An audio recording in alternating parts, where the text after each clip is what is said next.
like a bird on a tree. I'm just sitting here.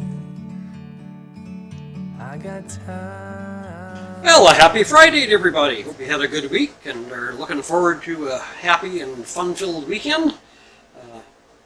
I'm doing okay here. We had a couple of snowstorms, but it's all melted off again now, even though our temperatures are hovering in the not so warm 30s.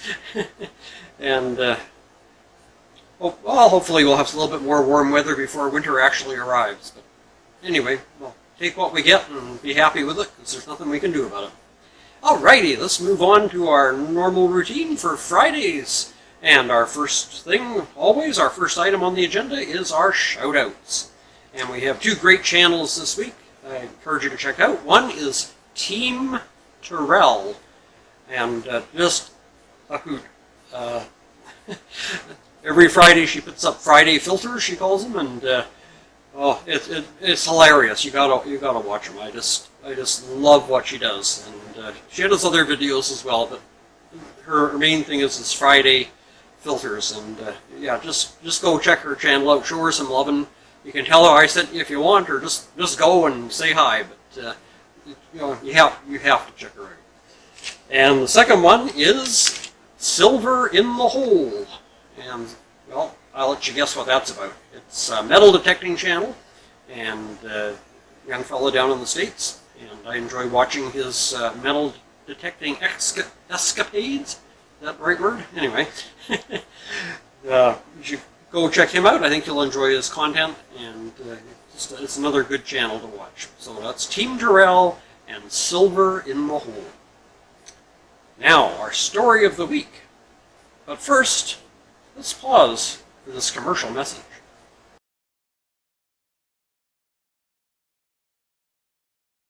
And we're back. And let's have a look now at our story for the week. And in keeping with the theme of being Halloween month, although it's only the last day of the month, it's Halloween, but let's have a good ghost story today, shall we? And this one comes from Route 66. As you probably figured out by now, I'm a Route 66 fanatic, and I enjoy those things.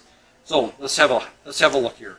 It says, from its early days as a collection of rutted wagon trails to its heyday of end-to-end pavement, Route 66 has played host to an energetic roster of roadside ghosts and apparitions. The highway seems to bring out the best and worst in people, whether in the land of the living or the afterlife. The funny thing is that these ghosts are almost always on the move, like the people who traveled the highway. Consider a little-known spot in Albuquerque, New Mexico, where the spirit of La Lura, the weeping woman, is said to wander. A draining ditch called the Aurora. She's searching for her lost children, but will never find them. Apparently, the poor woman murdered her brood and is too crazy to realize what she's done. As penance, she's cursed to walk in the nether region between heaven and hell for eternity. At the end of the Minal Boulevard in the foothills, visitors often hear the sound of screaming and dragged bodies. Legend has it an old man with homicidal tendencies once lived in the caves atop the hill. Quite the player in his day, he had a penchant for prostitutes. He haunts the roadside, walking and swinging a lantern with unseen hands. That had a habit of strangling unsuspecting hookers. There you go.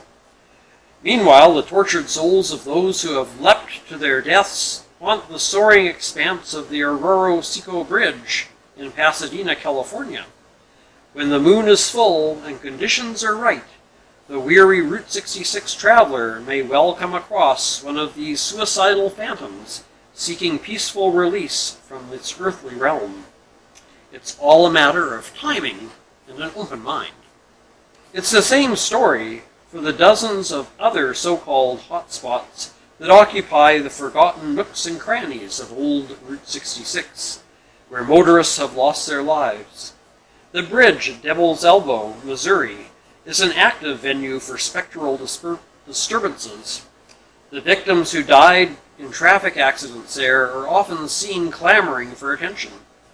The same is true for Bushland Death Trap, the dangerous underpass and treacherous S-curve in Bushland, Texas. During its early years, this site claimed countless lives and was a prime spot for strange spirits. Traffic was finally rerouted around it. But the Humpback Hauntings are perhaps the most memorable of the Route 66 tales. Along a ghostly stretch of the old road between Weatherford and El Reno, Oklahoma, travelers and residents alike have reported sighting a decrepit old man with a humpback, dressed in a fedora and trench coat, slowly making his way along the side of the highway. His dress is appropriate because it is often on foggy or rainy nights that the apparition makes his ghostly appearance known. As people tell it, the old codger is picked up by any good Samaritan who might be passing by. He climbs into the car, but makes nary a sound. Despite repeated interrogation, "Where are you going?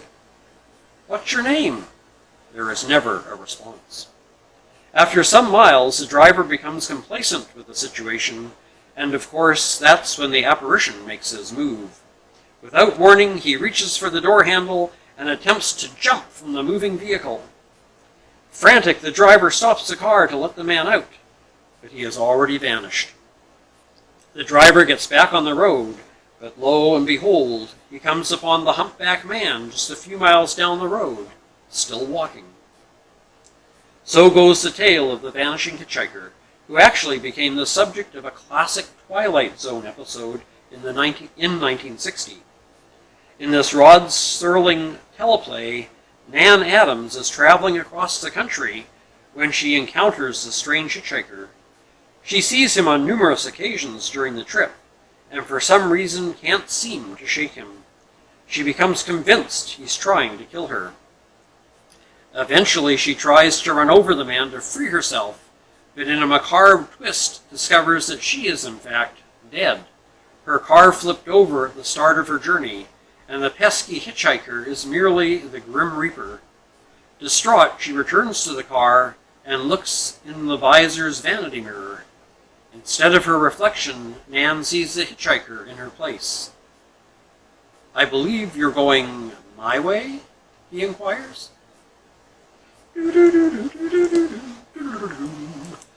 There you have your story for the week.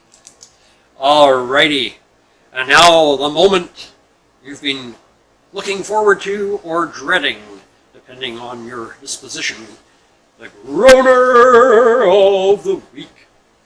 Well, this poor gentleman is just beside himself.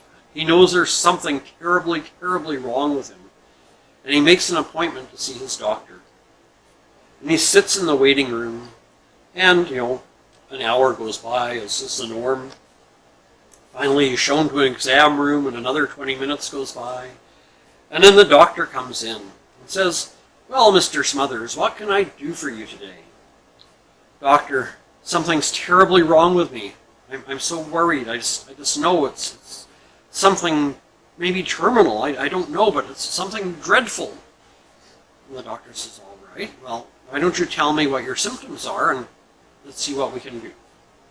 "Well, doctor, I hurt everywhere. It doesn't matter where I touch, it hurts. If I touch my foot, it's agonizing. If I touch my shoulder, it's a sharp pain. If I touch my stomach, it hurts like crazy. No matter where I touch. I even touched my buttocks, and it hurt. I don't know what's wrong with me, but something. Tell me, Doc. Tell me the truth. I can take it. I'm a good believer. I'm not worried about dying per se, but I just need to know. Please tell me. Is what I have terminal?" And the doctor says, "Well, my friend, I have some good news for you. What you have isn't terminal. It's called a broken finger." There you go. There's your groaner for the week. I hope you've enjoyed today's session, and I pray you have a wonderful weekend, my friends. I'll see you Tuesday when we do some baking or cooking of some sort. And until then, take care, stay safe, and God bless.